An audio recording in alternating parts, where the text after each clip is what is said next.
good morning, good afternoon, good night, wherever you are listening to us, whenever you are listening to us. We hope it is going good. As always, I am Ray Carsillo in beautiful Los Angeles, California. To my breastfeeding travel over in Philadelphia, Pennsylvania, Lee Elias. And this is Geeks Who Like Sports, Episode 2, Season 2. Lee, how are you doing today? Ray, I'm reaching that age now where, and some people say that there's not an age for this, but I can have a coffee at like 5:30 in the afternoon Eastern Standard Time. Yes. And it only gets me through the next couple hours. Doesn't keep me up all night. When I was a kid, it would have been 5:30. I'm going to pull it all nighter. Now it's like, I'm going to make it to 9. Yeah. Okay. But I need the coffee, Ray, because in Geeks Who Like Sports, I need the energy boost that's going to make people want to listen, like you and you and you that are all listening. Now I'm talking directly to you. Right. So I'm very excited about it. Again, this is the highlight of my week. And I've got a lot of good stuff in the week. All right. But from a podcasting standpoint, I love all my shows. I said it last week. This is my dessert. I am ready for my dessert.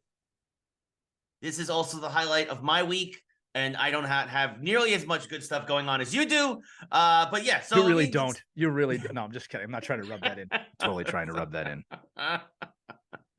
But no, yeah, of course, it is the highlight of our week. We hope it is the highlight of everybody there listening at home. We really appreciate it. We are back once again, episode 2 of season 2. We got a big show for you to plan for today. We got a lot of talking about some video games. We're talking about some Loki, some TV shows. But of course, we're kicking things off with the sports world. The sports world. The sports world. It is the baseball playoffs right now going on. We are in the divisional series. Most of our predictions pretty much came true for the wild card round. I'm not going to lie. I'm a little surprised at Minnesota rolling over Toronto, but Toronto really the offense just completely disappeared up in Minnesota. Their inconsistency reared its head at a terrible time. But other than that, the Phillies handled their business as we expected. The Diamondbacks handled theirs. And the Texas Rangers absolutely rolled over Tampa. And Texas, Lee, we'll start there with Baltimore. Texas is continuing to roll. They are up 2-0 in their series. Absolutely blasted Baltimore there at Camden Yards as that series shifts back to Texas as we are recording.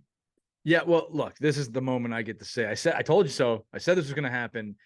With the Texas Rangers. And this is what I said. That loss, the last game of the season where they lost the division title, it upset them. Clearly upset them. And here's the thing. You can't ignore that they were almost the division title people, right? They almost won their division. So they're a very good baseball team who, again, you knew when they got in the playoffs, they were going to have some anger. And what's happening now, and it's very predictable.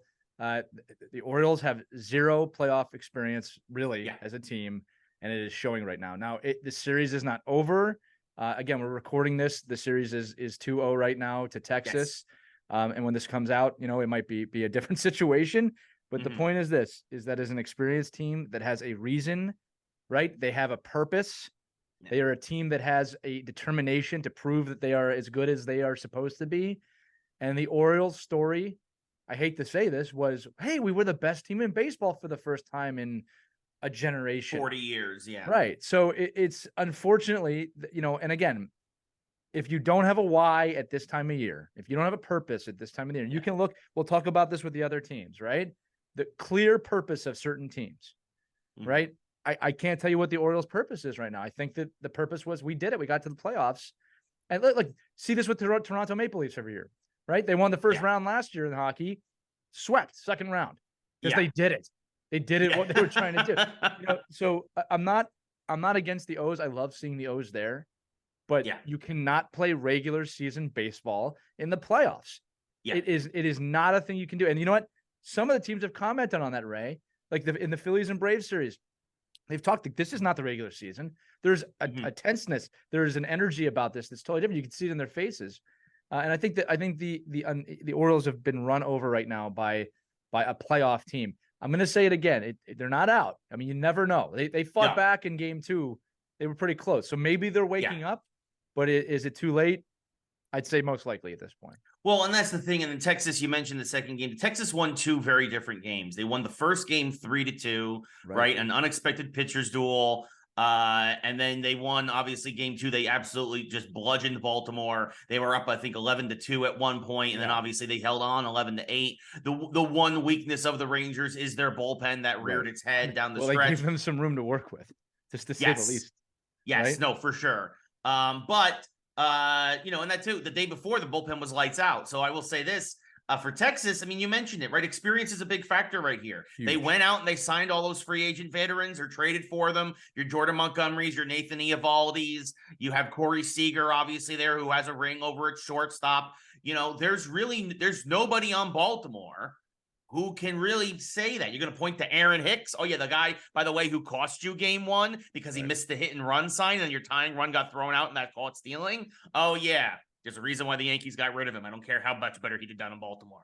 Well, and again, we are recording this episode on Tuesday. We record on Tuesdays. By the time you hear this, that series could be over. Series could be over, or the series could be tied. Yeah. Who knows? Like it could shift dramatically. Absolutely. But speaking of shifting dramatically, series that is now shifted up to Minnesota.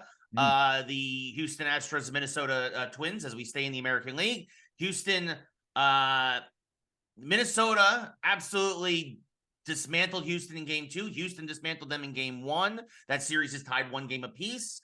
I think experience again is going to win the day. I still think the Astros are going to win this series in advance, but I'm a little surprised by the fight that the Twins have had up to this point, Lee. What are your thoughts on that series? A lot of people are leaning on, the weather in Minnesota is going to be so cold and they're not going to be.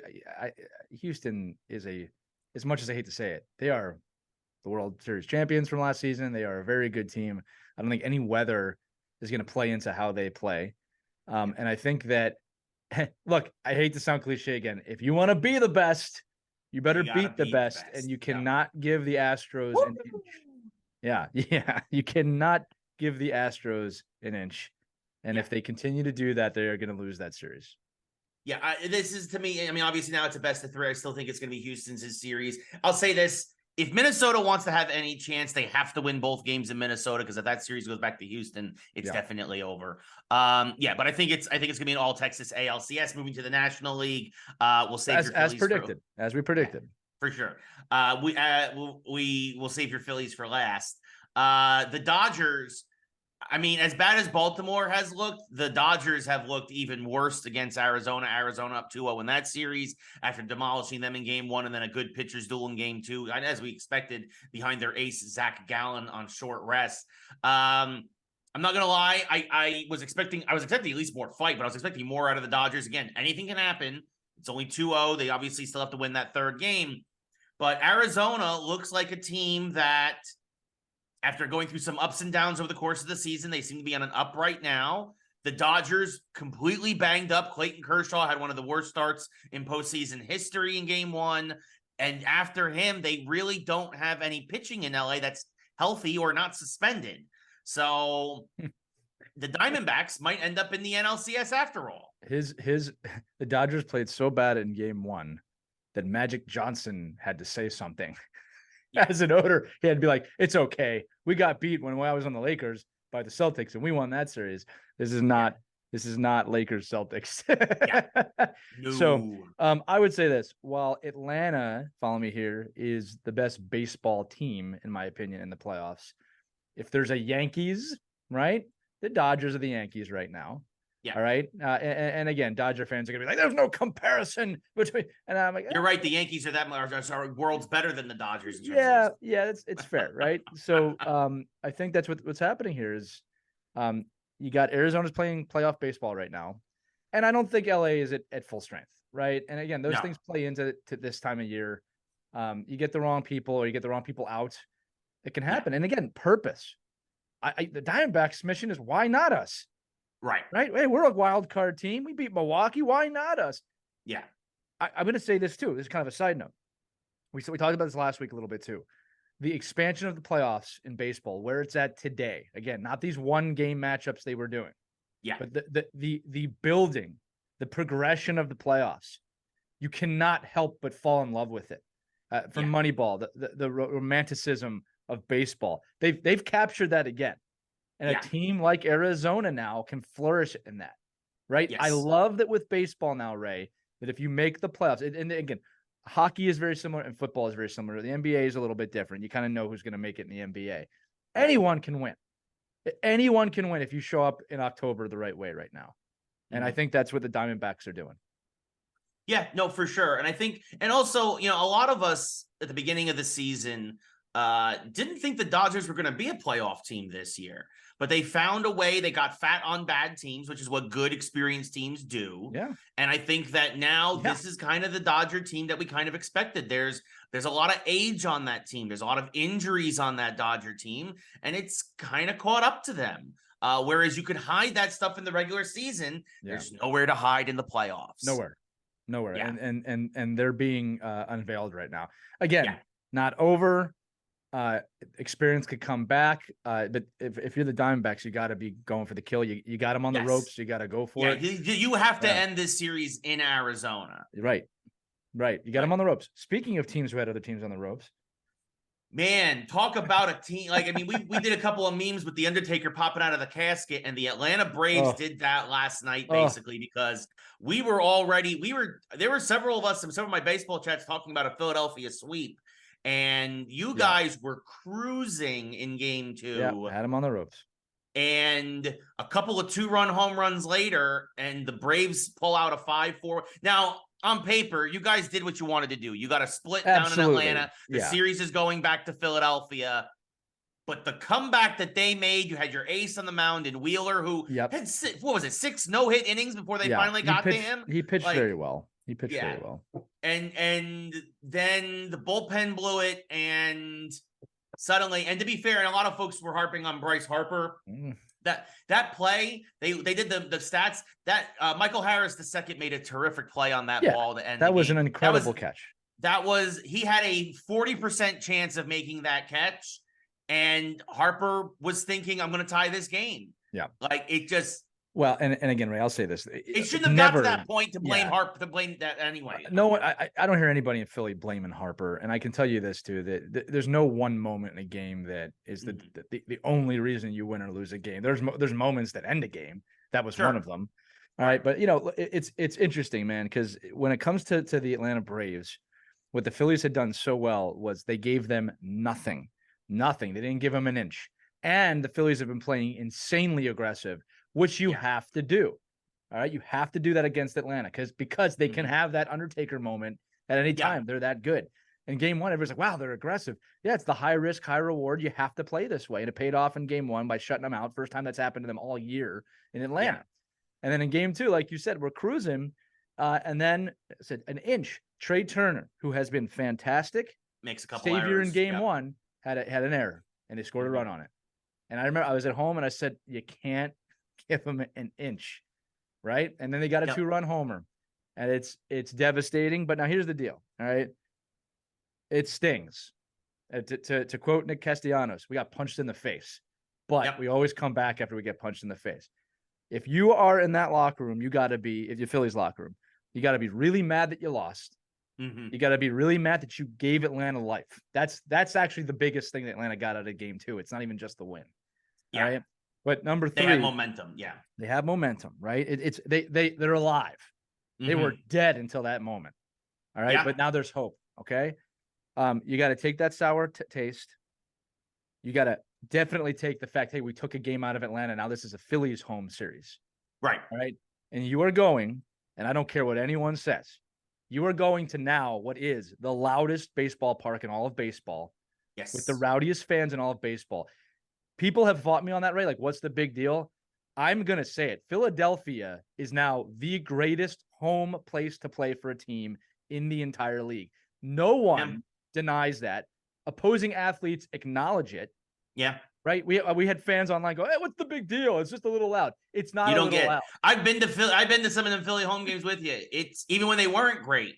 Yeah. And it is a lively crowd. It's also a beautiful ballpark. Thank you very much. It was one of the first nice ballparks, nice things we had in Philadelphia before they built the link. Listen, I'm going to tell you this. I went to the World Series last year, and I was astounded at how loud it was in there. And I've been going to games my whole life. It was the loudest I have ever heard a stadium in Philadelphia. It was electric. And here's the thing. People are like, yeah, well, okay. No, I'm talking like people think, oh, yeah, late in the game. No, it's not late in the game. It's before the game starts. It's loud. It's the whole game. Yeah. I can show you like a second inning 2-out scenario. It sounds like it's the end of the game. Yeah. So that And this is what's made Philly. We talked about purpose before.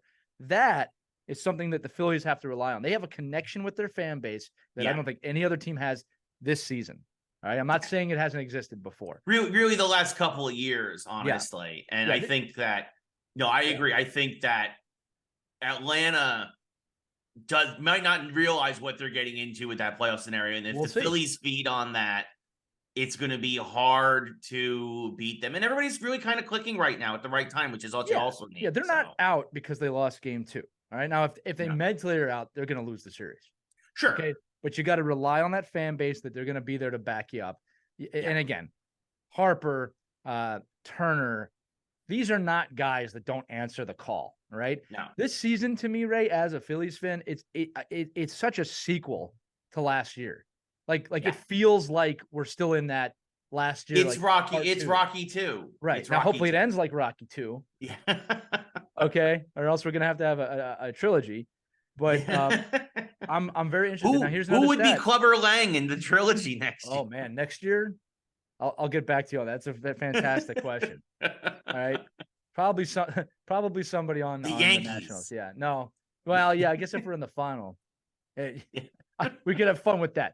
But listen, this is what if I might have accidentally given us a matchup for next week or something. Right. I think you just did. But I'll tell you this: I don't believe Atlanta's ever beaten the Phillies in the playoffs. So I think you're right on this. I don't think they've ever beaten the Phillies. I think you're right on that, actually. Yeah. So there's a lot going on here. To me, for obvious reasons, but also unobvious reasons, that's the best playoff series right now in the NLDS. Mm-hmm. Oh, absolutely. Storylines. It's the most interesting of all the playoffs, I think, right? Like, I think, yes, Texas Baltimore is fun because it's been, both franchises haven't been there in almost a decade and whatnot, and everybody's rooting against Houston because screw Houston. It's Houston, but like Phillies Braves, that's a baseball rivalry, right? There's a lot going there, right? Like, and again, Arizona and the Dodgers, the same division, but that's not even really a rivalry, right? Like not like Phillies Braves, like. Right. And I'll just end on this, and I'll compliment the Braves because I talked a lot with the Phillies. Braves are one of the most put together teams I have ever seen, ever. Yeah, the talent is just undeniable, and they tied the major league record as a team for home runs this year. Your first 40-70 man ever, kind of quietly, So I'm going to say this that they're one of the greatest baseball clubs in history. It's classic Atlanta. I mean, they're just always there, right? So it's an exciting series. It really was brutal for the Phillies to lose the way they did last night. But look, you want to be a World Series champion, you got to overcome that adversity. Yes. All right. Again, you had them on the ropes. You can put them back there. And the Philadelphia fans are going to go nuts tomorrow night, Wednesday night when they play. So I'm looking forward to hopefully that goes 4 games. Yeah. Because if it goes back to Atlanta, that's you start to worry then. Absolutely. Right. I agree wholeheartedly. Speaking of the NL East, Sandy Alcantara, ace pitcher for the Miami Marlins, who had a down year this year after winning the Cy Young, announced that he is going to have Tommy John surgery and likely miss the entire 2024 season. This makes that he is the 14th pitcher in baseball this year who is going to either have had or is having Tommy John surgery now. Yeah. And this has kind of been a pandemic. We've been talking about this a lot in recent years, and it only seems to be getting worse and worse and worse. We got to remember, before the 80s, Tommy John wasn't even a thing. If a guy had an injury like this, his career was over. That was it. Yeah. And then obviously Tommy John, a former pitcher for the Dodgers and for the Yankees and whatnot, had this where they basically remove like a ligament from your leg and they put it into your arm, and voila. And after a year of healing, you can pitch. And a lot of pitchers get at least back to the same level they were at before the injury. Not everyone, but most. And Alcantara looked absolutely, again, he was a Cy Young pitcher last year. You wonder how long he was pitching with this because he had very much a down year this year. But Lee, I want to just talk about the state of the game and pitching in general, because this is turning into a pandemic in terms of, you think about how many pitchers there are in baseball, and you have some of the best and brightest young arms. Shane McClanahan, another one who was the ace of Tampa Bay, a big reason why they lost in the first round, not being there because he's having Tommy John. You look at all the injuries that Shohei had at the end of the year. Yeah.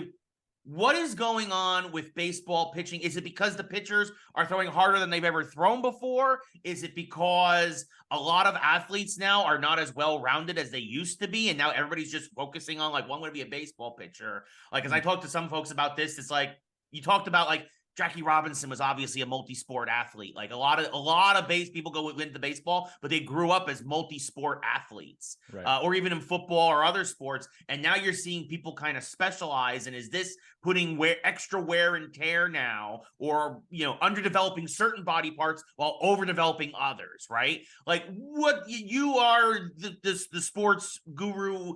What is your opinion on this? Really, this unfortunate pandemic in baseball, because we're missing the prime years of great pitchers because of it. Well, here's the nice news for you, Ray. It's not limited to just baseball. You're seeing this in a lot of different sports right now. The hyper focus on one sport, where every single study, there's not one study to dispute this, states that multifaceted athletes become better athletes. Every study shows that as a youth athlete, you should be playing multiple sports if you really want to develop. But what's happening is youth sports is becoming a big cash machine.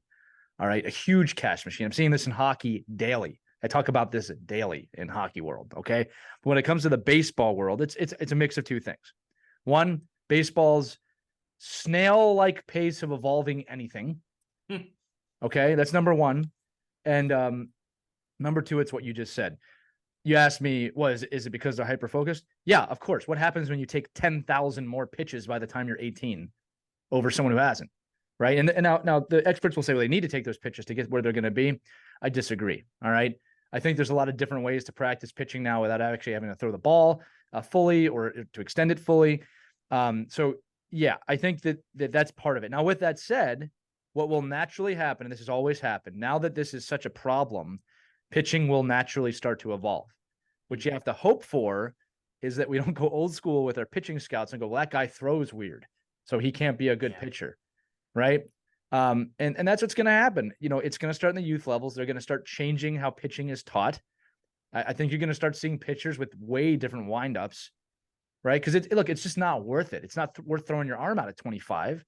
I think you're going to start seeing a lot more side armors than, because most of them, not all, but the majority of them are guys coming over the top. Yeah. Which has never changed. Right. Yeah. So the other thing I'm going to say is this, is that, from a business standpoint, I'm taking this from like an ownership standpoint now, you got to protect your assets, right? So look, there's equations that go around of like, what's the difference between a pitcher who stays with us for 10 years and one who's lasts 2, right? Because we're paying these people a lot of money. So hopefully there's going to be some advancements in, okay, this is what we need to do to protect our pitchers, or teach pitchers at a younger age. I mean, look, when it comes to the 5 major sports, in addition to providing the highest quality athletic competition in the world with all the sports, it is also their responsibility to develop and evolve the sports. And we've talked about this with baseball a lot, Ray. If you don't evolve the game, you're going to lose the youth athlete. And if you lose the youth athlete, your sport is on the clock. All right. Football was facing an unbelievable problem with concussions not that long, it was 10 years ago. And they have completely taken upon themselves to right the ship with the lack of contact now in youth. Obviously, the protection on the helmets. I mean, we were making fun of those guys wearing foam when it started. A lot of people were. And I said, what are you making fun of these people for? Like, whatever it takes to protect. Why would you not protect your asset? Right. So football's made that turn. And, youth football participation's kind of leveled off now. It was nosediving. It was nosediving. Right. Baseball might be facing this, or you just won't have as many pitchers. Well, I was going to say baseball, by the way, is still having a problem with its youth movement, right? Which is it's been having for the past 20 years. Yeah. So, well, they're relying on it being the American pastime, and to be fair, that will buy them a lot of time. But if kids are getting injured, and what's going to end up happening, Ray, is that the youth game is going to get so competitive, these injuries are going to start happening at 15, not 25. Yeah. All right. Well, the thing is you are seeing that now. You are seeing these injuries in late high school or the college years, or while they're in the development system, and you are seeing these injuries now at a younger and younger age. And I'm going to say it to your point again. Great athletes become great athletes. Almost every pro athlete could play pro in something else within reason. People forget Allen Iverson could have been an amazing football player. Better football than he was at basketball. That's saying something. Did he have the size? No. Okay. All right. I can't tell you how many hockey players could have played baseball, right? They were drafted both ways, right? Yeah. We've seen this football players being drafted to play baseball. Yeah, Great Russell. athletes. Everybody from John Elway to Russell Wilson. Yes, So. great athletes make great athletes. Okay, so if you are some parent listening to this, you cannot hyper focus on one sport. You should not, right? Even if your kid wants to, you should not do it. So yeah, are arms underdeveloped in some ways? Probably. All right. Does the game need to evolve? Yes. What's going to happen here, I think, Ray, is in 20 years we'll be having the conversation when Geeks Who Like Sports is a geriatric show. We'll be talking about, you remember that problem with Tommy John, and they fixed it back in the 30s when they fixed it, when the robot umpires finally came in and the pitchers didn't have to pitch so hard to get it through the strike zone. Yeah. Don't get me started on that. But yeah, no, that's my answer is that, yeah, it's an evolutionary point in the game, where yes, these athletes are underdeveloped. And I think that they're focused on one thing. And again, what happens when you take 10,000 more pitches by the time you're 18? What do you think's going to happen? They always said it. You only got so many bullets in that arm. Yeah.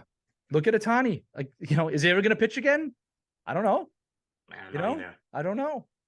Yeah, it's going to be something that we can really consider, and it's going to be interesting to see what happens when he hits free agency now because of all these injuries this year. I really hope he's not a flash in the pan. I mean, it's undeniable what he's done already, but it's going to be horrible if that guy's career really goes down. And he played for the Angels. Could say the same about Trout, by the way. You know what I mean? Who they're now looking to trade, by the way. Yeah, it's a little late. Yeah, what a sin. The Angels, what a joke. If the Phillies lose, they'll come here. Yeah. It's going to happen. Yeah. Yeah, I mean, at this point, the Angel organization is that's a whole other dumpster fire that we'll discuss another time. Ray, but moving before on, you move on, just real quick, would you mind giving me an adjective, please? An adjective. Yes, for those of you listening and tallying at home, an adjective describes something or somebody. Salty. Ooh, and then how about a verb? A verb. Throwing. Rowing? Throwing. Throwing. Since we were just talking about pitching, I'll say throwing. Yeah. Okay, got it. You make it. So, all right. Moving on now to football. Before we get into the games we want to highlight this week, an interesting little beef is starting to happen now on social media. Aaron Rodgers, now that he's not playing, he's just speaking his mind about everything, and he's going on the Pat McAfee show, and he's going to basically anybody who will listen to him on social media, and basically starting just. I thought this was just settled and we had moved on already, but Aaron Rodgers was making fun of Travis Kelce this week because I guess because of all the attention he's getting for the Taylor Swift stuff. Check out our last episode last week to give our thoughts on that. Yeah, exactly. And basically Aaron Rodgers now refers to Travis Kelce as Mr. Pfizer because Travis Kelce did, I guess, a PSA promoting the COVID-19 vaccine. And look, whether you got it or you didn't, or you didn't want it, I don't really care. You do you. You make your choice. But he got it. He believes in it. He says, look, I got it for the sake of my family. He's like, I feel fine. There's no science to say otherwise, and he's perfectly okay. Aaron Rodgers, of course, would rather listen to dolphins having sex. He believes that has healing properties. That's the thing he actually said after his Achilles popped. So clearly we're in two very different worlds with these athletes. And also it's very funny, by the way, Aaron Rodgers gets paid by the head of the CEO of Johnson & Johnson. So the next time he makes fun of one person for taking any money from a pharmaceutical company, he should remember his entire salary comes from pharmaceuticals. And there's plenty of money there now. Yeah. So honestly, there's not even much of a story here. It's just really, I just wish Aaron Rodgers would just shut up and go away already because he's sounding crazier and crazier by the day. Well, look, I'll say two things. Not smart to go after Kelce after, he's finally been put on the map by Taylor Swift, right? You don't go after a guy that's just been put on the map. He's at the top of the mountain now. At the top of the mountain, even though he might have rolled his ankle last game. Look, a few things. One is that this is also a result of Rodgers not playing, and they're looking for anything in New York right now to talk about him to ignore the Jets and where they're at right now. But it's one of these things of like, America has moved on from COVID, whether that was healthy or not. We just kind of moved on. Nobody wants to be reminded about it right now, especially right at the start of flu season. Yeah. Right. Yeah. Now I'll give Kelsey's a real cool cat, man. He played that real cool. He goes, I'll be Mr. Pfizer. It sounds like a villain's name.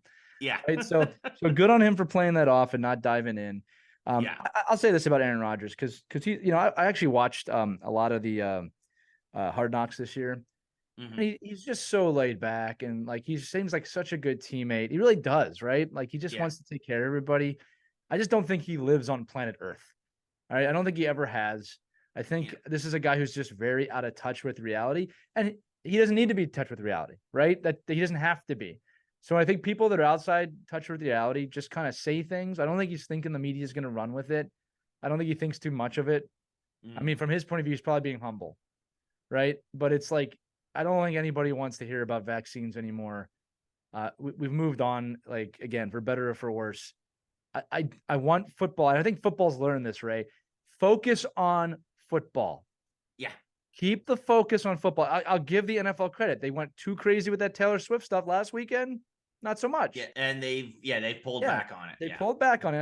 I think they might have listened to Travis and Jason Kelce. Like, guys, that's enough. Cool it. Yeah. Okay, you had your moment. It was fun for a couple of weeks. We're on to Cincinnati now. Okay. Like we should talk about Belichick and his job prospects at the moment too. But look, I just think that I this is me personally. This will be a soundbite for you. I cannot stand it when any professional sports league, and again, the NHL is doing this right now because it's right before the season. It's like, gotta find any disturbing news we can report because we got to talk about something. And it's like, there's so many good freaking stories in sport you could be reporting on that will make people feel hope, which is exactly what sports is supposed to do. And you pick the Pfizer thing, the Johnson & Johnson COVID vaccine story to get clicks. And I hate it. You have a great football season going on. Football teams are evolving. The sport is amazing to watch. Baseball, really fun to watch. Hockey has taken massive strides, which we'll talk about later in the episode. That sport's evolving at light speed right now. If you don't watch hockey, you are a crazy person. I really mean that. It's an unbelievably entertaining game. And basketball is even taking steps in the right direction. Even though they've taken 16 billion steps backwards, they're figuring it out. All right? All right? We'll talk on that later because I'm one of those people that thinks any 90s team could destroy every team today. Just from physicality, and then and when it comes up, we got opinions about the in-season tournament now that's going on. We're gonna have basketball episodes once basketball season gets full. Basketball preseason just tipped off. We will get to basketball. Keep listening, subscribe, stick around. We got a lot more episodes coming. I am begging, not the media, because the media is gonna do stupid shit. I'm gonna say it just like that. I am begging the viewers and the readers and listeners to not bite on this stuff. Yes. The Taylor Swift story, fun. It was fun. It was fun to talk about. You had an influx of new fans. Sure, I'm all about that. Stop giving us crap, but it's on us to make sure we don't bite. Well, and that's the thing, is they're trying to get us riled up, and some of us are getting I'm a little riled up, Ray. This is a mild Lee rant right now. Yes. Mild. Yes. So you didn't see that Aaron Rodgers doubled down then and asked for a tag team match with Fauci and Kelce versus him and RFK Jr. You didn't see that this morning. Huh? Wow, that's there's a betting Vegas thing of how many people thought that would happen. No, I didn't see that. I mean, I hate to say this. I don't wish Aaron Rodgers to be injured, but you're out of the league right. I don't care right now. I'm watching football. It's like, Aaron, just please be quiet and just go away. Yeah. Again, this is not that dissimilar from Favre towards the end of his career, where it's just like, he's just desperately trying to get that spotlight on him. Well, I don't know if he is, right? Like that's what I'm trying to say. I think he's so out of touch that he just doesn't care what he says. And I don't think he has to. And I think that the media just runs with it. Like, I know. Yeah. Instead of talking about, again, like you said, baseball playoffs or the hockey triple header tonight or any of that, they're talking about. Yeah. No, gotta talk about it. Yeah. Anyway, something that I did not get was, I get that they made the move, but boy, talk about selling for pennies on the dollar. Chase Claypool was traded to the Miami Dolphins this week for basically a swap of picks. It was Chase and a 7th rounder from the Bears goes to the Dolphins for a 6th round pick. They have plenty of weapons down in Miami, but if they can get anything from Claypool, Mike McDaniel said it. He's like, anybody who can make our team better, we're all for. Maybe Claypool. Because Claypool had a very promising career in Pittsburgh the first couple of years. They then traded him to Chicago. Obviously, he fell off the face of the earth. He got labeled as a toxic teammate. I hope he bounces back in Miami. I really do. I'm curious to see what happens with him and with Tua, because I also say this, they've got something special going on down there. And if he deters from that, he will be on the trade block again. Winning solves a lot of problems with personalities. Now, I do have to say this first. It is so obvious that the Chicago Bears listen to our show, because after we ripped them apart last week, they destroyed the Washington Commanders by 20 points. Right? Wasn't even close. So I just want to say to the Bears organization, you're welcome. Obviously, we motivated you to your first win in about a year. Bears fans, I'm sorry, it's still going to be a horrible season. That and the ghost of Dick Butkus might have helped. So, yes, that was a clear motivator. But Geeks Who Like Sports did Butkus. I mean, Butkus wins that every time. With Claypool, again, they were keeping him away from the team, so they were going to have to trade him for nothing. Miami won. This is going to be huge. Just reminds me when Moss went to the Patriots. I mean, you've seen coaches being able to turn athletes around the right way when they're in a winning situation. Miami is in a winning situation. They got a great young coach down there. They got a great team down there. Again, they're not a Super Bowl must-win team yet, but they're making steps to get there. Right? They are definitely a contender for sure. Yeah. If they can get that defense clicking as well as the offense, they can definitely make a case. And you mentioned again, Mike McDaniel is doing a fantastic job with the press conferences. The press conferences. Somebody brought up that Mike, congratulations, you've set the record for most total yardage in through 5 games. He's like, we did it, guys. We did it. We hit our preseason goal of setting a record for yardage for the first 5 weeks of the NFL season. Right. He said it so deadpan. It is just a fantastic clip. Well, I will say this too, Ray. The NFL and probably the NBA, the NHL and MLB have not caught up to this, but they are not afraid to hire these young coaches. Yeah, do a great job, right? And you've seen this over the last few years. These young coaches are totally disrupting the way things are done. McVay with the Rams, and Sirianni with Philadelphia. I mean, there's a few of them. And then the other thing too is that you're seeing the greatest coaches of all time fail miserably. Yeah. Right. So the game is changing. Again, I think the NBA is not afraid to hire younger coaches, although the dynamics of running an NBA team are very different from a coaching aspect. The NHL and MLB, terrified. Still won't do it. Got to bring back the old guys over and over and over again. I think when that changes, things are going to become different, although we are seeing evolutions there.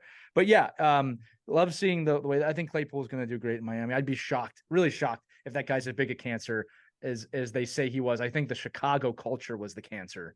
And I don't mean Chicagoans. I'm talking about the Bears, right? So we'll see what happens there. We will see what happens. And we also saw this weekend what happens when when the Giants just do anything, which is just a disaster. Do anything.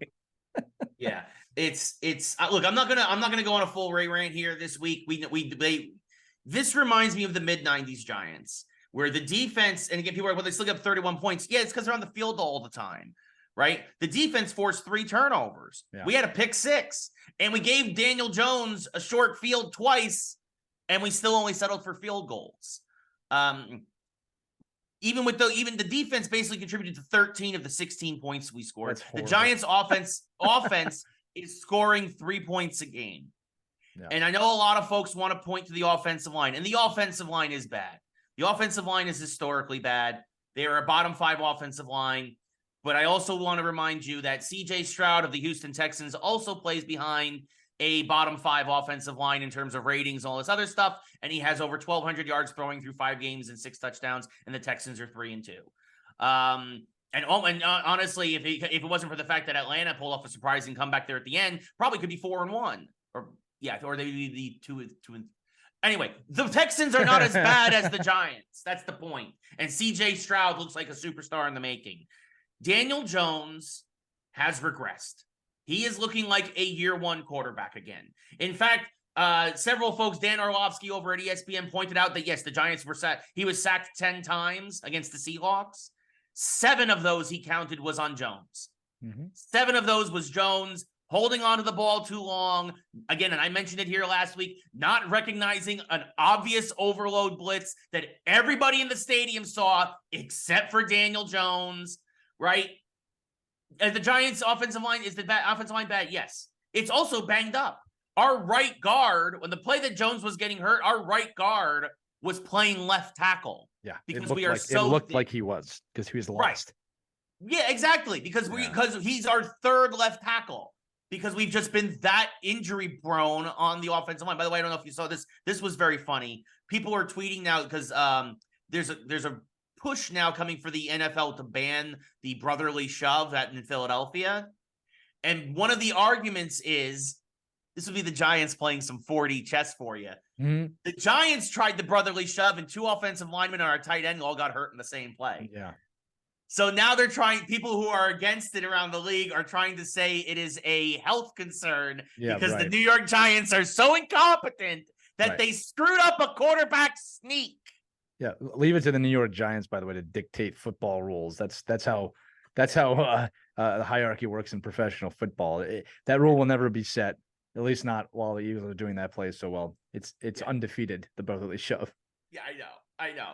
Mini rant there. But I mean, look, the Giants, Daniel Jones is a bridge. You're stuck with him, money wise guaranteed. Also next year, he will not be your quarterback next year. I'll say this. This is going to be a deep quarterback class in the draft, even deeper than last year with Young and Stroud and Richardson. Take a quarterback, sit him for a year behind Daniel Jones. If you want to keep Jones around, which I wouldn't, as the backup, that's fine. But you draft a quarterback this year. Daniel Jones's days are numbered. This season is lost. The Giants are 1-4, going to probably be 1-5 after we get shellacked by the Bills this coming weekend. There's a script leak for you. Surprise, surprise. Well, the script would be the other way around. Like the Giants. Right, no, if the Giants pull it off, Daniel Jones comes with the best game of his career. Daniel Jones comes out with a neck brace on and throws for 450 yards. Right, that would be with a Willis Reed like moment. But no, look, season's over. It's time to move on. Jones is not the guy. A lot of us for 3 years. Yes, well, I've been saying that forever. Even that, I said, look, I understood there was, after winning the playoff game against Minnesota in a good second half, I said it. You give the guy a 2-year contract and see if he can replicate what he did last year. You don't give him 4 years. No, 4 years? This is an organization trying to force something to work, and it's not going to work. And again, you know what? You got that great defense. Now's the time to rebuild your offense, and we'll see what happens. Ray, real quick, would you give me a part of the body? Hand. Okay. What about an adverb? Adverb. Lovely. Lovely is a good adverb. Yeah. Yep, I'm going to take it. Okay, you may continue. Okay. And for those of you listening, you'll understand at the end. All right. So we mentioned the brotherly shove. We mentioned Philly. The Eagles won against the Rams. Them and the Niners are the last 2 undefeated teams. I was not surprised the Niners beat Dallas. But boy, did the Niners stomped Dallas. Yeah, they embarrassed the Cowboys. How about them Cowboys? You look like a mediocre team. Like I said, you were going to be a mediocre team at the beginning of the year. I think that Dallas fans are not going to agree. They are a mediocre team. Yeah, I just think that they'll probably still make the playoffs. They'll be a wild card. I don't think that outcome was surprising. I think the Niners are that good, and I think the Cowboys put up actually a lot of points, right? So it's just they're a better team. It's just the way it is. Yeah, I mean, look, look. The question that leads us into the question: aside from the Niners and the Eagles, who will play each other in a few weeks, by the way. That's going to have a huge implications for playoffs, right? That means because they both won the division, their respective divisions last year. Well, and to be fair to the Niners, the NFC Championship game was not fair in the sense of they lost Brock Purdy in the first half. Purdy got hurt in the first half, and that was the end of the game, right? So that would be a fantastic rematch. Yeah. So aside from Philly. There's only one team in my mind that could threaten the Eagles and Niners, but Lee, I want to hear from you first. Is there anything that's going to prevent a Niner Eagle rematch in the NFC Championship game this year? Well, what we just talked about, injuries. Aside from right? injuries and whatnot, right? Yeah, look, I'll say this for the Eagles. I'm still going to stand by what I always say, that any NFC East team can beat any other NFC East team. I don't care how dominant the Eagles are. When they run into the Commanders, the Cowboys, or the Giants, they can lose those games, right? So I think that can play a tremendous role. The Eagles are going to make the playoffs no matter what. I think at this point, it's safe to say, outside of Hurts going down or something like that. So that's one thing to think about. Again, I'm looking at the schedule right now. The Eagles have the Jets this week, then the Dolphins. That'll be a good game. Commanders, and then I was wrong, Ray. They play the 49ers a little bit later. They play them on December 3rd. So, yeah, it's going to be very interesting to see what happens there. Again, Miami, the way they're playing, could be a threat. That'll be a good game. That'll be a good game. But I mean, the other team is the Chiefs, right? The Eagles are going to be playing the Chiefs and the regular season as well. So a lot of strong games on the docket here. Now with the Eagles, this is what's interesting to me about the Eagles. They have not played one game yet that I thought, wow, they were really great and dominant. Yeah. They look like a great team that's finding ways to win, which is what great teams do. But do I think Jalen Hurts is awake yet? I don't. I think the Eagles are they're going to get better, not worse. Yeah. So when's your bye week? You know, offhand. You know what? I think might be. Say it right now. It's a great question. It's not this week, right? Because I can see is coming out of the bye and then really kind of putting the foot on the gas. Yeah, I'm gonna have to search that off. You keep talking while I look. Up. But my point is that aside from in the NFC in particularly, the only team that I think could give the Eagles or the Niners a little bit of a threat. It's week 10. Excuse me. Sorry. Week 10. That's perfect. Right in the middle of the season. That's perfect. Yeah. Would be the Detroit Lions. That's a good point. The Detroit Lions are dominating the line of scrimmage like few other teams are right now. The offensive line is clicking, and Goff isn't making mistakes, and they're not asking Goff to win them games, which is good. Right. And Aiden Hutchinson, if he's not the defensive player of the year this year, again, it's very early, it's 5 weeks into the season, he's definitely going to get one in his future because he is looking like a superstar on the defensive line. He made a play on an interception this week that you don't see out of the defensive lineman usually. And so to me, the Lions, they're a little thin at the secondary position, but that is a team that is really starting to believe in themselves. They believe in their coach. You know, speaking of character coaches, young coaches who are Dan Campbell is a perfect example of a young coach who's like, throw out all the old ways. We're doing it my way. And we're flying by the seat of our pants. Smart. The Lions are on the up, and at the beginning of the year, I said the Lions were not going to win the North. I'm going to say right now, the Lions are also going to win a playoff game. And they are the only other threat to the Eagles and Niners in the entire NFC because nobody else is impressing me right now. Yeah, and here's what I'll say, and I'll take the Eagles on this, and you can take the Niners. This is why I don't think that will happen, and I'll tell you how it can happen, though. All right, the Eagles have too many tools on offense that if the running game is not working, they can go to the air. And if the air is not working, they can go to the running game. And it's like one of the cool things about the team and the way they're winning right now. Every single week for the season, it's been a different player that's been like, oh, wow, that guy really stood up today, right? Like Dallas Goedert last weekend was the guy. Before that, it was Swift. Before that, it was Smith, right? So it's like there's too many tools. And the brotherly shove is deadly, all right? I don't care if we're 2 yards out, we're getting in, right? I don't think it's been stopped this season yet, right? So that's the problem for the Lions. He's a weak secondary. Well, we're going to exploit that. So my attitude is this: barring injury. Right? Yeah.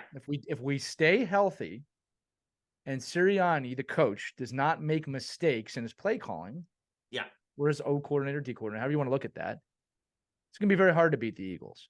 Right? And again, this I'm is not why saying the Lions will beat. I'm just saying they could be a threat because for sure. But I think it's more of they have to exploit mistakes being made by the Eagles for that to happen. Absolutely. And again, like I said, there's so many threats on that team. And look, as an Eagles fan, it's wonderful. Right. Because, anything can happen. Again, I wouldn't say we're scraping by. Some games we have, but we're just finding ways to win. We're just finding. And again, 5-0 puts you in an amazing spot at this point of the season. Yeah. All right. And obviously this is true for the Niners as well. But Ray, I think that your point about the Lions is really fair. right? And again, look, this is where the any given Sunday thing comes in, Sure. right? If Eagles have a really slow start, you get a jump on them, you get 14 points on them in the first half. I mean, I still think you're getting more than that, but Sure. if you can keep 2 or 3 scores ahead of them, Yeah. I think, yeah, you got a shot. Yeah. Look, I mean, and again, the Lions would have to play a very good game. You can't turn the ball over. You would need, Montgomery has been rejuvenated since coming over from Chicago. You would obviously, again, they have good young weapons. That kid Sam Laporta looks like he's going to be a superstar tight end in the future for Detroit, right? Like they got Reynolds and they've got Amon St. Ra. Or Amon up and coming for sure. Amon Ra Saint. Anyway, they got the guy named after an Egyptian god. As a receiver. Look, they're up and coming. I'm gonna say this: the Commanders are up and coming. All right, big time. They haven't looked at the last couple weeks, but they definitely have. I even with that is just the sign. That's what an up and coming team looks like. Like when they're playing, it's like, oh my god, wow, they're coming. I think Washington needs a new coach. Well, and they'll probably have one sooner than later with all the changes going on there. Yeah. I gotta transition to this, Ray, if it's okay with you. Yeah. I'm throwing it. We have to talk about Bill Belichick, coming off 2 of the worst performances of his career. The Patriots, as bad as the Giants have looked, the Patriots have looked worse. The Patriots scored 3 points total combined the last 2 weeks. Now, this is the question I keep getting asked by my friends is, are they going to fire him? No, Bill Belichick will never get fired. Okay. And even if they don't win another game this season, they're not going to fire Bill Belichick. He'll be gifted going on his own terms. He will be pressured internally to retire probably, but he will not be embarrassed like that. Never. No, and nor should he be, right? All right. He's the greatest, one of the greatest, if not the greatest coach in history of football. Sure. All right. But Mac Jones is the only guy worse than Daniel Jones right now. Yeah, I remember when Brady left, I'm like, oh, we're going to get to see how good Bill Belichick is. And it has not panned out. So this is my question. Has the game passed him by, or does he just not have the tools he needs to win at this point? I think it's a little bit of both. Yeah. I definitely think that the Patriot offense Mac Jones is the only guy who I would say I would not want over Daniel Jones right now. Yeah. And they're the bottom of the chart right now. I think ESPN ranked the Giants last and the Patriots right on top of them. Yeah. Because I will say this, because it's very similarly. Like the defense for New England is still playing well, but they're giving up points because they're on the field all the time. Right. Right. Like, I mean, and even against the Saints, Jones just kept turning the ball over. That's not on the defense. No, not including them too. They had a pick 6. Like it's so I mean, could it be as simple as, are they a quarterback away? Maybe. I mean, here's the thing. If they keep losing like this, them too, they're going to get a high draft pick and they're going to have their pick of the litter this coming draft. So well, here's the other interesting point here. Like, I guess I see these parallels. The other greatest coach of all time, Nick Saban, Alabama's struggling a little bit right now. Yeah. And again, it could be coincidence, but it just makes me wonder. And look, I'm not rooting against Saban and Belichick. I'm really not. I really think the world of those two guys, but they're faltering at the same time. So I'm wondering, maybe the game is changing a bit and these guys are falling behind. It's all about Dion right now in college football. So yeah. And you can't deny him. Coach Prime. No, you can't. No, Coach Prime is doing a fantastic job there in Colorado. Love him, hate him. He doesn't care. Yeah. So, all right, moving on from football, we're going to move on into hockey briefly. Hockey kicks off tonight as we are recording. It is a triple header. The Rangers don't play until Thursday up in Buffalo. Lee, what are your early hockey season predictions as the air, well, at least probably on the East Coast, getting a little crisper, a little cooler? Yeah. It was in the 40s this morning. It's nice. It's still 80 here in LA. So yes, it will remain 80 for the rest of time, and that's going to be cold. Yeah. But yeah, what are your thoughts on hockey and who are your early favorites? What are your thoughts as we kick the season off here tonight? I think a lot of eyes are all on Connor Bedard in Chicago and how is Connor Bedard going to do, sure. and as they should. But I think this is the season where the teams from a few years ago are going to return in full dominance. I think Colorado is going to be very dominant this year. They were heavily injured last year, and now they're pretty healthy. I think you have to watch out for that team. And I think on the East, Boston is mad. Boston has picked up a lot of players. If the Bruins are not in the Eastern Conference final this year, I'll be shocked. All right. But I think those two teams are going to return to form this year and really push it out. Now you want some kind of wild card teams. I think the New York Rangers are a wild card. I think the Carolina Hurricanes are a wild card. I think Washington is not. I think they are more focused on getting that goal record. I think this is a massive season for Ovechkin in his pursuit of that. He has to have a 40-year goal year really to maintain pace on this thing because he's not getting any younger. But I think the biggest storyline for the league this year for me, Ray, is that we are really fully transitioned now from the heroes of yesteryear, which I can't believe I'm saying this, but are the Crosbys and the Ovechkins, who are now the veteran players. We are seeing the transition from that generation now to the McDavid, Matthews, Bedard, Marner. It has changed 100%. So there's a new era of the NHL coming in, but I think that that Nathan McKinnon, Brad Marchand, I think that experience is going to lead these guys to a real big season. I would love to see Boston and Colorado in the final this year. I would love to see that. That's definitely possible. Do you think Buffalo ends their playoff drought? I do. I think they're there. I think they're ready to do it. I think it's the right time within their division to do it. Again, that's kind of a weird division because you got some teams from the South and the North, but Montreal's not showing any signs of life, right? And again, Toronto's Toronto. They're very good.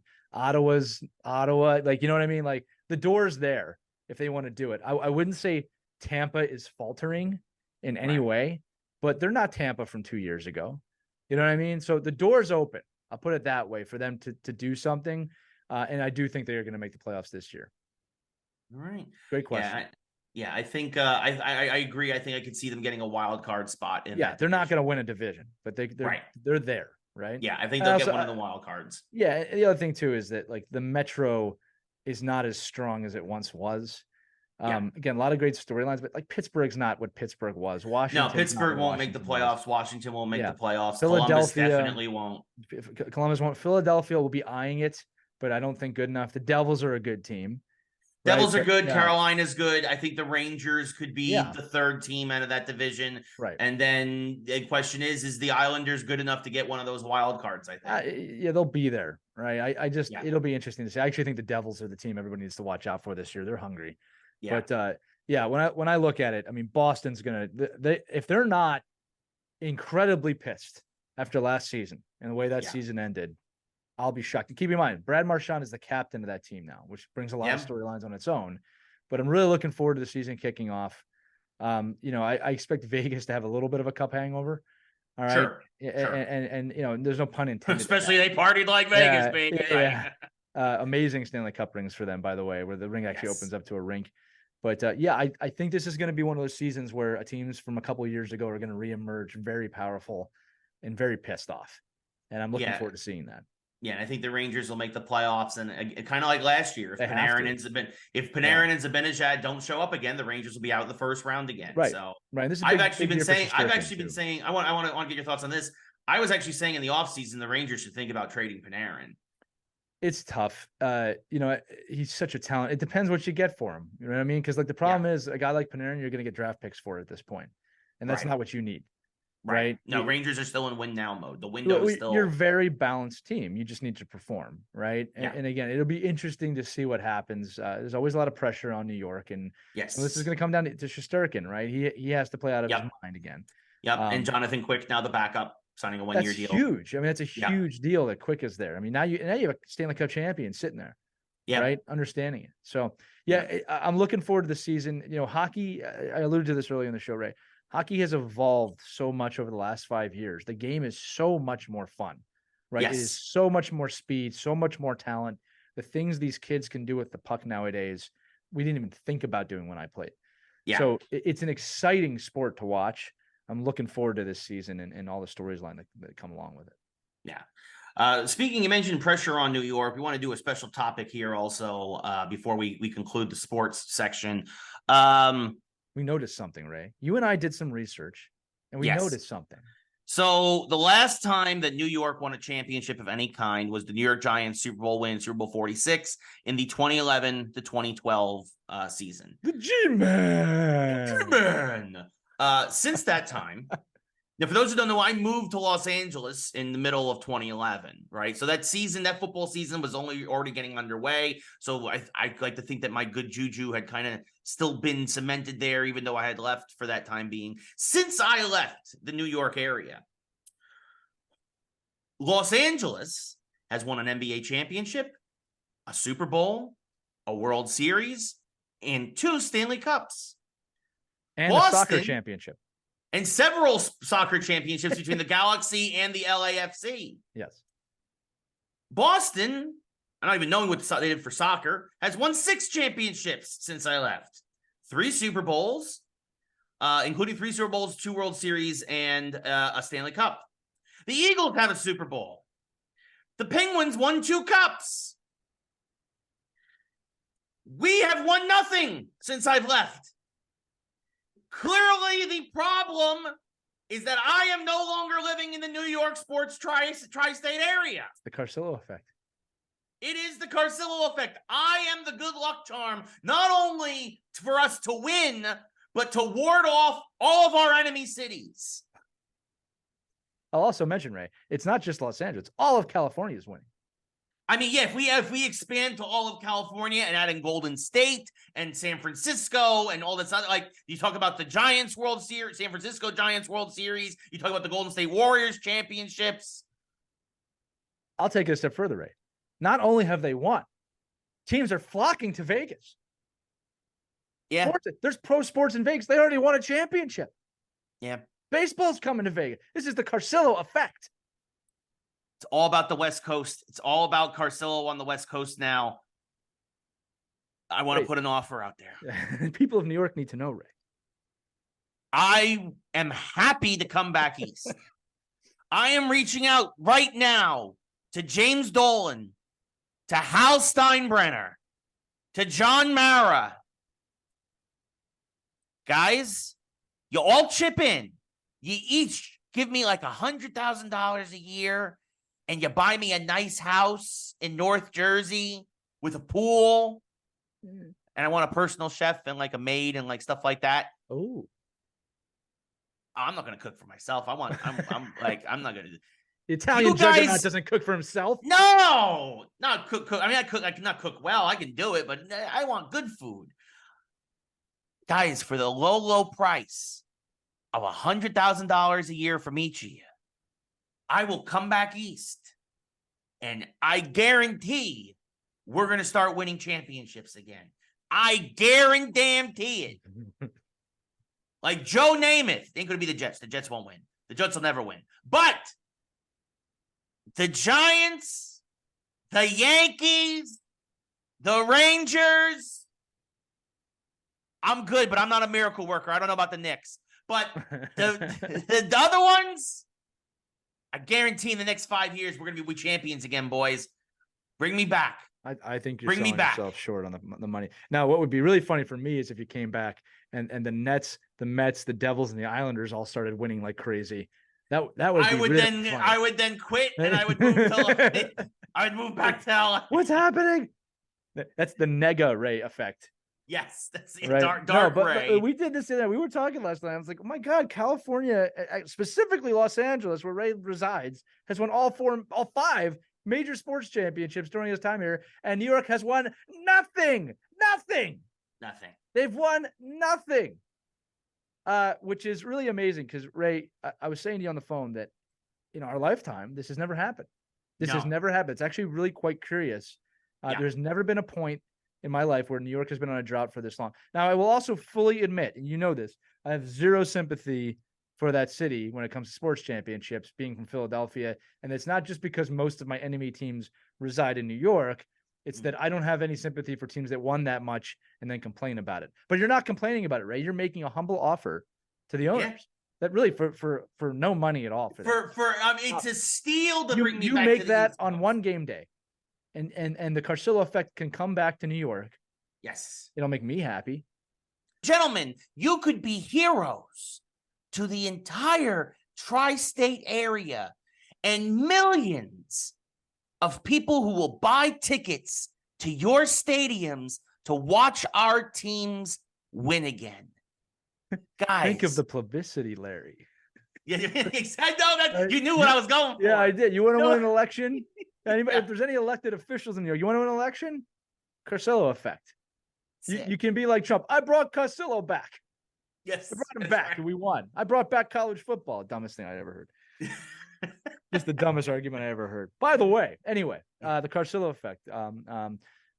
Ray, what's funny for me is that every time Philadelphia has won a major championship, I haven't been in Philadelphia. That's true. You've All been on the losses road. have happened while I've been here. Yeah. But yeah, no, they never win when I'm here. So I'm hoping to change that this year. We've got a few prospects there. In fact, when I went to the World Series, first time I've been to a championship game in Philadelphia, it was no hitter against us. Maybe it's me.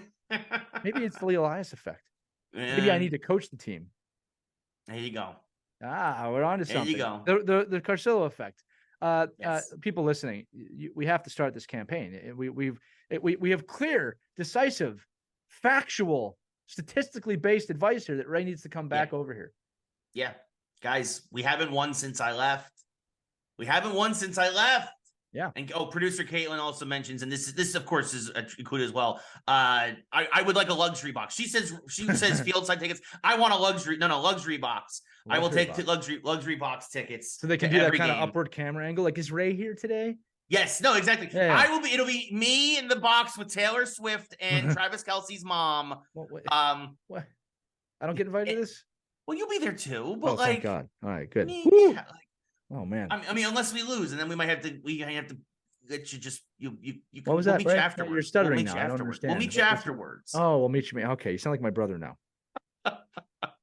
Ray, would you give me a verb ending in ing, please? Verb ending in ing.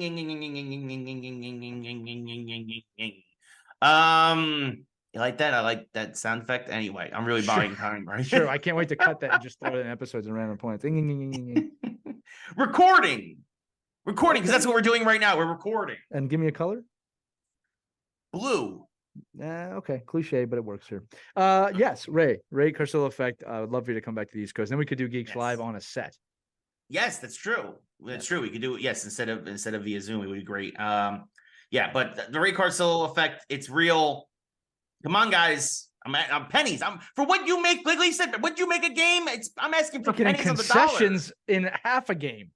Yeah, that's what I'm saying. Come on, guys. Come on. Yeah. So, when I was in New York, when I was back there, one of the last things I did, of course, I worked for ESPN for almost 3 years. And I was their video game guy. I was one of them anyway.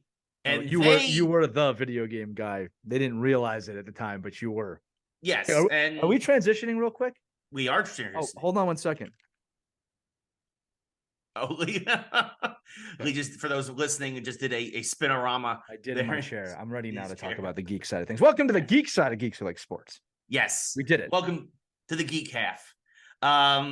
So when I was at ESPN, I was the video game guy, and they didn't realize it. In fact, there was a huge management change. All the video game folks at ESPN got let go.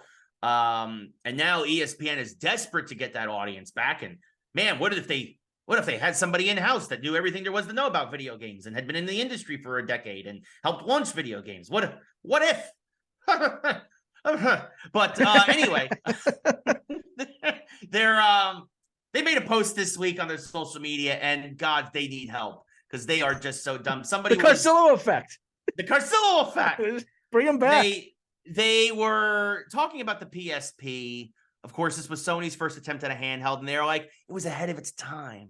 It was so good. And I'm here to tell you, no, it wasn't. It wasn't at all ahead of its time. But the only thing we have the Switch now, and it was like the Switch because you could play handheld because no other handheld gaming system existed before the PSP that they could have referenced, like the Game Boy.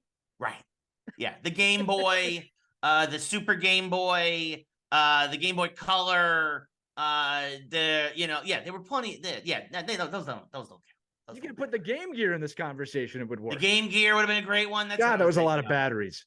There was a lot of it. Well, that's why that failed. Game Gear failed because it was too many batteries. You needed 8 batteries to run that thing, and that thing just chewed them up. 2 hours of game time with 8 batteries, and this is back in the 90s when it was not just so easy to go grab battery. You couldn't go to Amazon and get that nice, like The massive machine battery gun, pack. sized batteries. That's right. I never thought of it. Right? One of those battery boxes. They look like a machine gun bullet. Reload. This is the Game Gear. With the batteries. Oh man, but yeah. So and I guess what they were trying to say is that but you can play other media on it, and it's like, well, yes, that is true, and of course now we can play all that on our phones and all other stuff. They used a thing called a UMD. If they were ahead of their time. First off, I guarantee half the people listening right now have no idea what a UMD even is.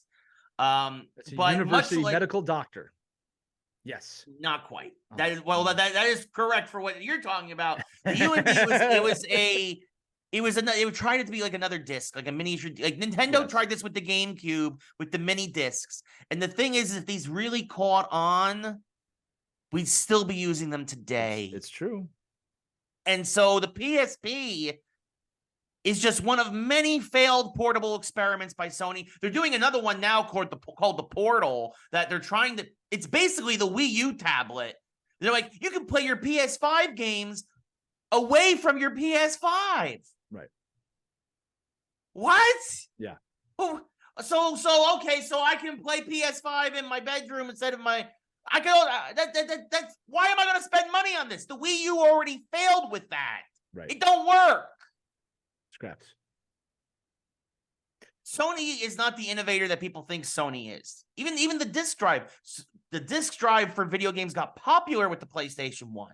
Remember, the 3DO did it first. And we talk about this. If you listen to the first season of the show, folks, we talk about this all the time. The first the guy through the brick wall usually does not reap the benefits. Right. 3DO was that case. Sony reaped the benefits. Sony does not innovate. They reap the benefits. And in this case, you see from the PSP to the Vita with its stupid back touch screen to now this Portal piece of garbage, every time they try to innovate, it sucks. Yeah. In ESPN, your video game efforts suck. I am available. Carsillo Effect. Look, I'll say this. When we talk about evolutions in gaming, all right, obviously, we'll go through the whole history really quick. NES was a huge step forward in home gaming. It changed the marketplace. It saved the marketplace after the Atari collapse. Absolutely, right? I'd say the next big step forward, because I think that the Super Nintendo, the Sega, those were natural evolutions. I wouldn't say these were the next big step forward is the Game Boy.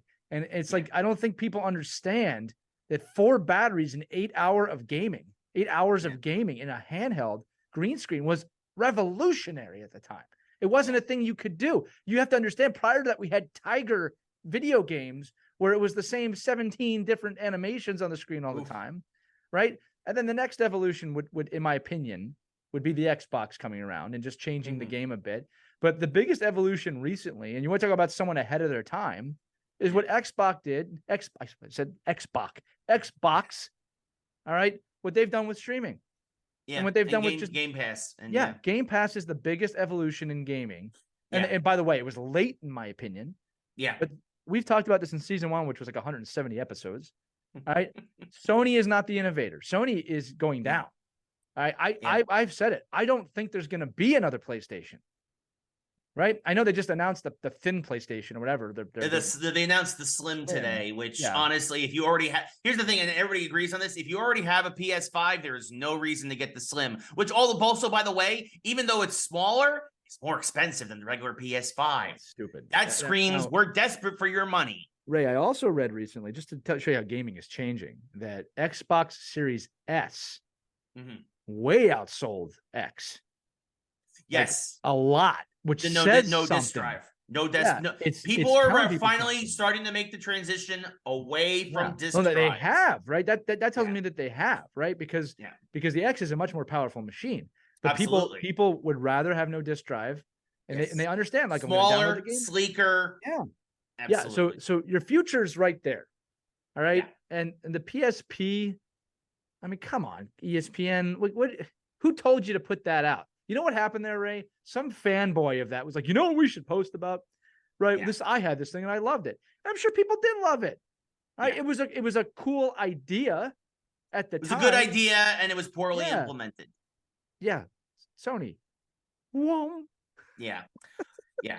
No, exactly. I mean, that's the thing. I mean, The Sony. other thing too. Sorry, the other thing too is that what people should have their eyes on, and again, it always gets overlooked. Is not even Sony and Microsoft.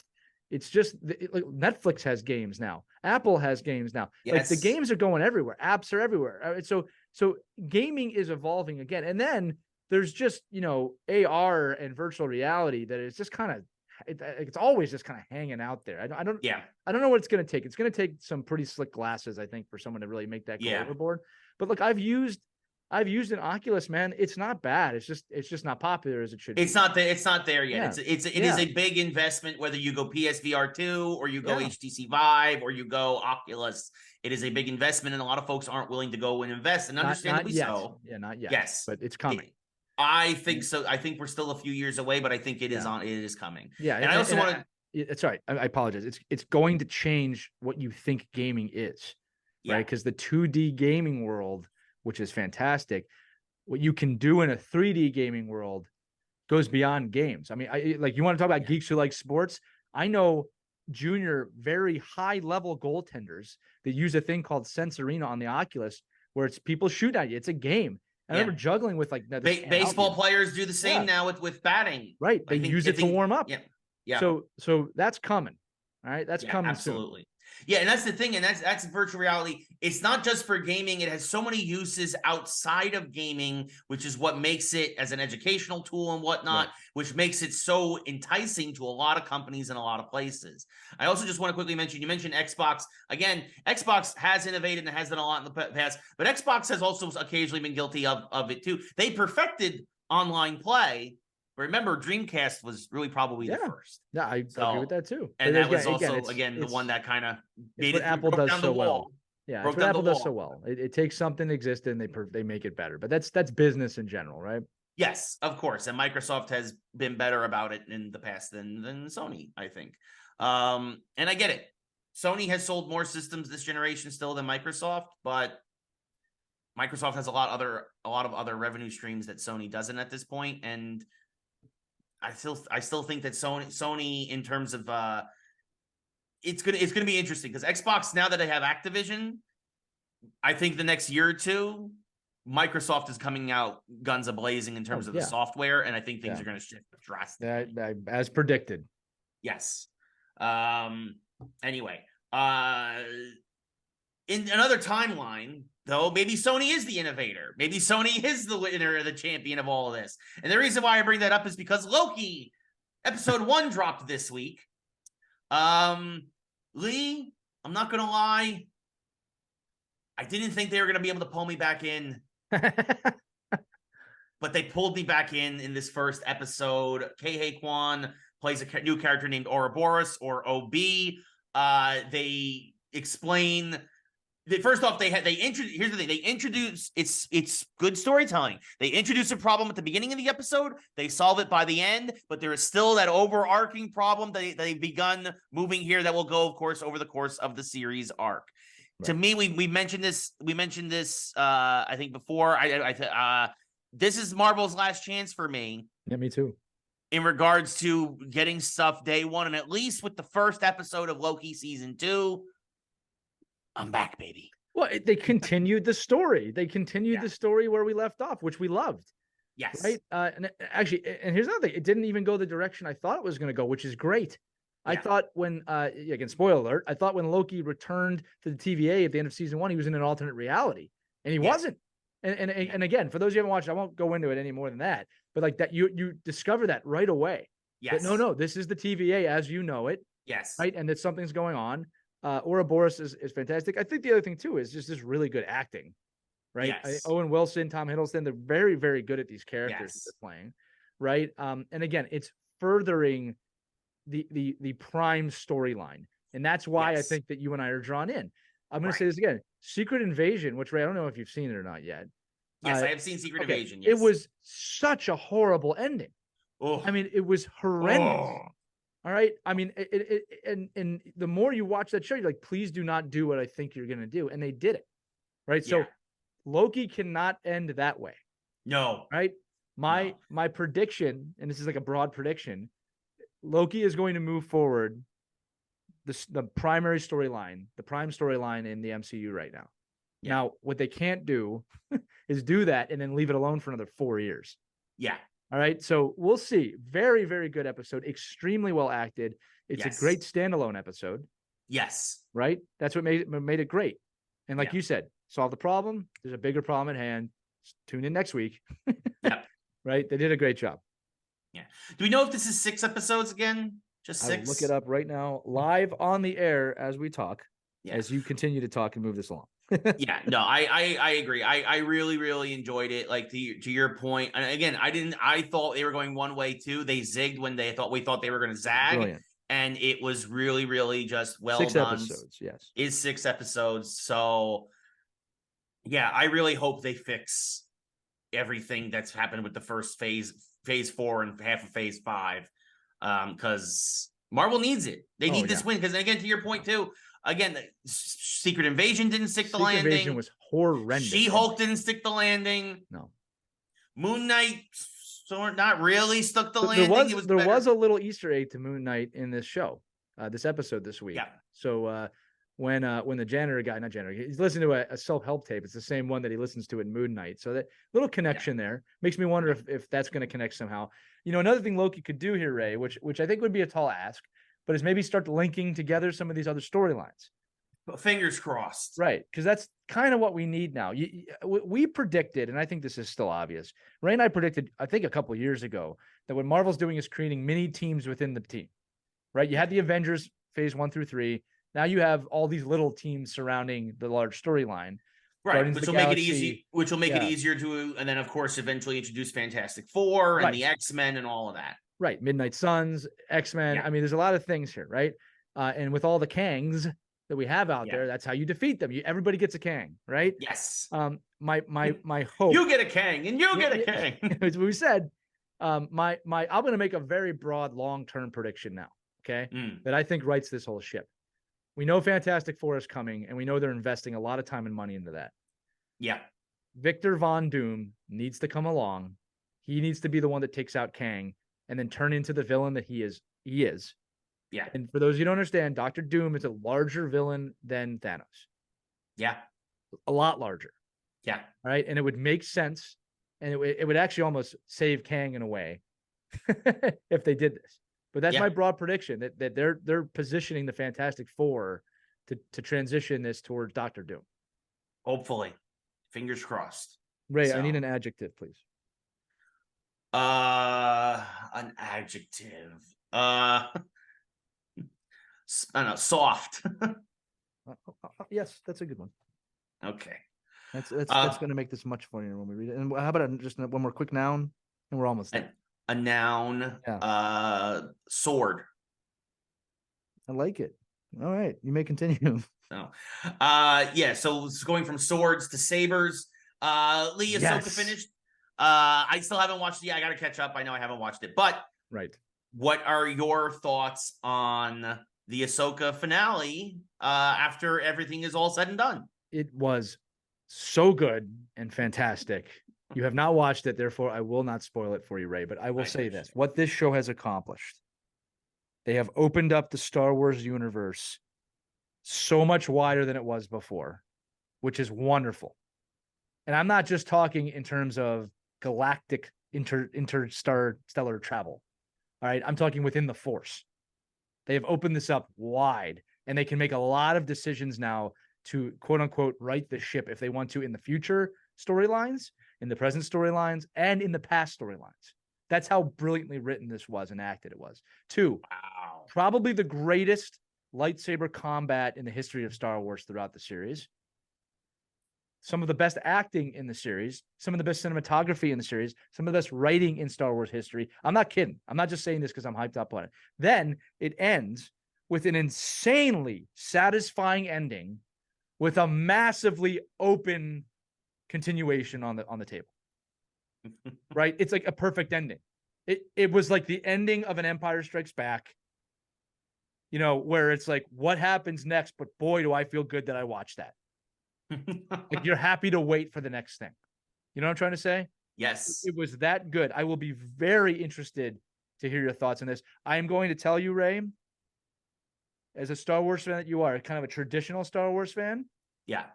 I'm highly recommending that you watch this. I don't think you really need to watch too much Clone Wars or Rebels to enjoy the show. I think you will enjoy it more if you know those characters, but with Right. very little research, you will fall in love with the Rebels characters in the show without having Okay. watched too much Rebels. Right? Okay. It brings back the wonder, the joy, the humor of Star Wars. That's something that's been missing from some of these shows. Yeah, for Right? sure. Andor's good, but it's not funny. Obi-Wan was good, but it wasn't funny. Yeah. Like, there's a lot of moments in this show I laughed. Mandalorian had that charm. Mandalorian does a good job with this. Yeah. But I'll tell you this right now. When the stars align on the Mandalorian storylines, the Boba Fett storylines, and the Ahsoka storylines, and again, without any spoilers, the other things that they have now created, we're primed for the best Star Wars we've ever had. That's a statement. That is a statement. All right. That is a statement. Well, I can't wait. Well, now that the show is back, I am Geeks Who Like Sports. I am finally starting to watch stuff again. You have to for the people. Yes, no, exactly. I am making time because I was just, when I didn't have to, you know me, I just play games. That's my go-to. That's my default. Right. I'm going to say this again. Like, they have, I don't want to say redeem, it's not the right word. They've incorporated characters in this show that have improved those characters. I mean, it's you're going to feel something when you watch the show in the best way possible. Right. And then again, the expansion on the universe, the expanded universe, if you're getting my drift. Yes, I am aware of Grand Admiral Thrawn. I'm going beyond that. Okay. Like, this is big, right? I just gotta thank Dave Filoni and probably Favreau a bit too. I gotta thank him. Like they have restored something that is very important to me, and I think a lot of Star Wars fans, where the sequels, which I hope they kind of improve, but the sequels there. Let me tell you this, last one for you. You know the line, like, somehow Palpatine returned. Yeah. Okay. So instead of just saying somehow Thrawn returned, yeah, they actually explained it. Explained it well. It makes sense with Star Wars lore, right? There's a lot here to go over. When you watch it, I promise this to the listeners because I've been asked a lot. We will do a breakdown of the show, okay, and where it's going, because like there's so much I want to discuss with you, Ray, that I really cannot talk about yet because I refuse to spoil this for you. I appreciate. And here's the funny thing, and this is the last thing I'll say about it. Okay, the cuts are so deep, but you'll understand that I don't think the layman Star Wars fan even sees where this is going. You know what I'm trying to say? Yeah. So yeah, I know you know about Thrawn. They didn't hide that. And I'm sure you know about some of the other characters that are in it. But they've opened this up so much larger. So I can't wait for you to watch it. Well, now the gears are turning. Like, because I'm wondering now what you're talking about. So it's good. It's good. I will hopefully find time soon. I'll be heartbroken if you're like, I hated that. I'll be no. I don't know that's going to happen. No. Yeah, and the fact that you can binge it, I think actually will make it better. I'm not going to lie. I think that's part of it too. Like, because that's the thing with Loki. When I watched Loki episode 1, I was like, oh, I wish I could just binge this. Yeah, me too. But like I'll tell you this again with Ahsoka. It's like there's so many characters, so much going on, and like again, you know this, right? Especially as a writer, the fact they could end that with such a satisfying ending and have so much left undone. I mean, and it's a huge, like, open thing at the end. Like, it's not like, oh, I want a massive problem, right? And you feel satisfied at the ending. Name shows that have done that. And I can't off the top of my head, honestly. You know why? Because movies do that. Yeah. And this felt like a film. That's good because that's the thing. I mean, I haven't been going to the movies a lot, at least more than previously. But yeah, we'll get into that at some point, I'm sure. That's the thing is just shame we missed Turtles talk and we missed all this other stuff for all the movies that came out over the summer, but maybe we'll touch upon those at a later date. Yeah, we can do that. Yes. I have been like watching stuff again. I have mentioned that I did finally, my cousin Chris yelled at me via text. Yeah. Not really. Well, first off, Chris, I know he's listening and I'm glad he's listening. God bless you, Chris. Yes, I know he's Wait, how old is happy. Chris? He's a couple years older than me. So. Oh, he's older than you. Yes, he's older. Someone's dealt with you longer than me. Yes. Wow, Chris, God bless you, buddy. Yes. We need to talk. Call me. Yes. He's happy the show is back, and we're happy that he's listening. But he yelled at me for not watching Wrestlers, which is a show on Netflix, which follows basically, for those who don't know, OVW, Ohio Valley Wrestling, used to basically be before NXT and before the Performance Center and before Florida Championship Wrestling. That was like the WWE minor leagues, right? That was where guys went to go cut their teeth, and they had guys like Batista and Cena and Randy Orton and Brock Lesnar. All these guys came through there. When Big Show or Mark Henry wanted to work on something, they went down to OVW. WWE sold them, got rid of them. The place is going to go belly up. Al Snow came in and saved them. For those who remember. Head. Yes, exactly. Al Snow was this isn't with any like shame or deriding him or anything. He was kind of a mid-carder for WWE, but he was a very, very accomplished and very, very good wrestler. Everybody loved Al Snow. He was a god in ECW, just so everybody knows. Right, exactly. God level, yeah. Yes. Right up there with Sandman. You could argue that WWE probably did not use Al Snow to the fullest potential. Actually, I could probably definitely guarantee that. They missed him in the Attitude Era. That's when he needed to be there. Yeah. They just missed the turn on that. Yeah. And basically he came in, bought it, was losing a ton of money, had some investors come in, and now it's the trials and tribulations of OVW as it tries to stay open. It's a 7-episode season. I watched the first episode. I'm intrigued. Uh-huh. I am thrilled to just be seeing Al Snow again on my screen. There's also a couple of wrestlers there who I've seen now have left OVW and gone to Impact, who have gone to AEW. So it was interesting to see them kind of in an earlier light.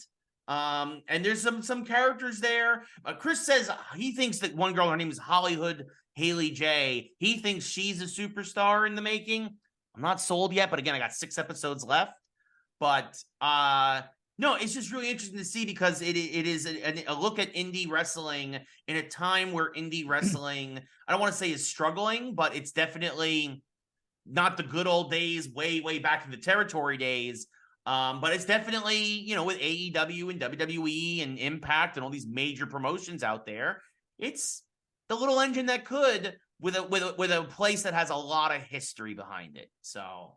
I'll say this, right, that it's interesting how professional wrestling has kind of evolved in this space, right? Where, again, you think about the big wrestlings of wrestling when it was kind of this regional thing, then it became a very kiddie thing in the 80s, in the 90s, and then it became, the Attitude Era, and it became this very serious thing. And then we got to this kind of time period where it was very stagnant. Yeah. Very, very stagnant. And you're starting to see now there's depths to it. And I really want to know internally the powers that be, if they're working together to make this happen, between AEW, WWE, these shows, the podcast, they're doing a great job expanding the media and the medium to get people into wrestling. I'll say this. It's definitely not the higher ups, right? It's not Vince McMahon and Triple H with Tony Khan, definitely not Vince McMahon. Right. No, but it's not the higher ups. But what I'm saying is a lot of the wrestlers, because remember, all the wrestlers are contractors, right? They have contracts and all that stuff, but they're technically contractors. Right. They're the ones who have decided to pull the curtain back, right? Like they're the ones who have decided to be like, let's show everybody behind the scenes what's going on. People want that. Yes. Yeah. And let's have a Twitch stream. Let's have a docuseries. Let's have this. And I think that it's a lot of the wrestlers that's why some wrestlers left WWE, because WWE was like, oh, Miro, he's Rusev in WWE. You have this really popular Twitch channel. Well, where's our slice? Yeah. Oh, you're not right. And so you're seeing the wrestlers, I think, do this really realizing what the audience wants. Yeah, it's a renaissance. And they're the force behind it. And you're having more the company executives, whether it's, like a Scott D'Amore and Impact or or a Vince and Triple H or a Tony Khan, they're just kind of letting it happen kind of thing. Right. And so even when a guy leaves a company or goes to another company, whether that's Edge or whether that's, the Indian Lion Shira, or whether it's Jade Cargill or whoever, they're kind of getting their thing with the social media and all this stuff. They're, a Britt Baker, they're kind of just being left to their own devices with that. I don't think, and I think that's why it may look like sometimes that companies are working together, but it's just the wrestlers working together, right? Because they all know each other, right? Even though they're in different. I think it's brilliant. I think anything you do to humanize some of these guys and meet these guys. I mean, again, talk about old guard leaving and new guard coming in. Like, wrestling is at a very pivotal moment right now, and I give them a lot of credit for as you're saying, the athletes. It's like when the athletes took control in baseball, right? And you started to see them. No, we have rights too. There's not just one option anymore. This evolution, both technologically and from a business standpoint, is going to make wrestling better. Yeah, I think it is. I think slowly but surely it is. And I think that some of these places, the smaller places, of course, going through growing pains. We just had, of course, WWE is now part of a new group. It's new owners, basically. Yeah. That's going to be interesting to see how that plays out. I mean, I think we're already starting to see it with what they're doing with NXT. Yeah. Tonight is going to be interesting because AEW is actually, for the first time since it first debuted, AEW for tonight, because I think TBS and TNT are doing, because of the baseball playoffs. AEW Dynamite is airing tonight. We're recording on a Tuesday, by the way. It's gonna be the first time in 4 years that AEW and NXT are going head to head. Yeah, it'll be interesting. So it's gonna be very interesting to see what happens there. And supposedly WWE is pulling out all the stops for that. Well, and again, it's a streaming era. You can watch both. So it's like that's what I think. Sometimes I'm DVRing Dynamite. Like, I'm not going to watch it live. You didn't have the choice 20 years ago. Ray, we're getting towards the end. I want to remind everybody listening that if you love the mashup, if you missed last week's mashup, that'll be out in a few days as well. But Ray, to close this out, I need 3 nouns from you. 3 nouns. Water. Okay.